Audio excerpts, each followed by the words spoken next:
బగ్గ పైసలు సంపాదించాలని అందరూ అనుకుంటారు. కార్లల్ల తిరగాలి, మేడలల్ల బతకాలని కలలు కంటుంటారు. కొంతమంది కూలి పనులకు పోయి పైసలు సంపాదించుకుంటే ఇంకొంతమంది ప్రైవేట్గా ఏదన్నా కొలువు చేసుకుంటారు.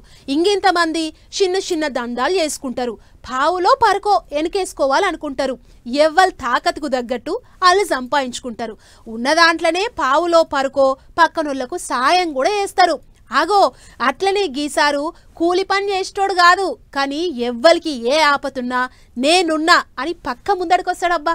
రైట్, ముందుగాలకి వీడియో చూడాలి అటంక ముచ్చటంతా కుల్లా చెప్తా గానీ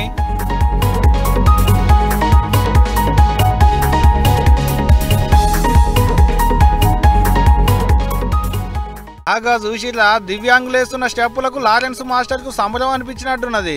అన్నలు డాన్స్ వేస్తుంటే గిట్ట నోట్ల వర్షం కురిపించిండు. ఎందుకంటారా, చిన్నగున్నప్పుడు సార్సుతో ఇట్టనే డాన్స్ లేస్తుంటే అక్కడోళ్ళు ₹1 నోటు ఇచ్చేదుండేనట. అది చూసి మస్తు మురిసిపోయేటోడుండేనట లారెన్స్ మాస్టరు.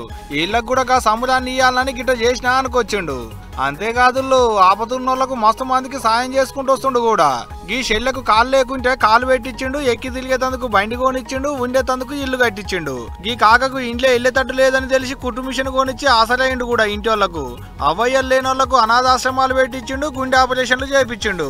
అంతేకాదు సార్ తీసేటి కొత్త సినిమాతో వచ్చేటి పైకం పెట్టి సొంత ఇంటినే బడి లెక్కన చేసిండు పేదోళ్ల పొల్లగాళ్ళ కొరకు.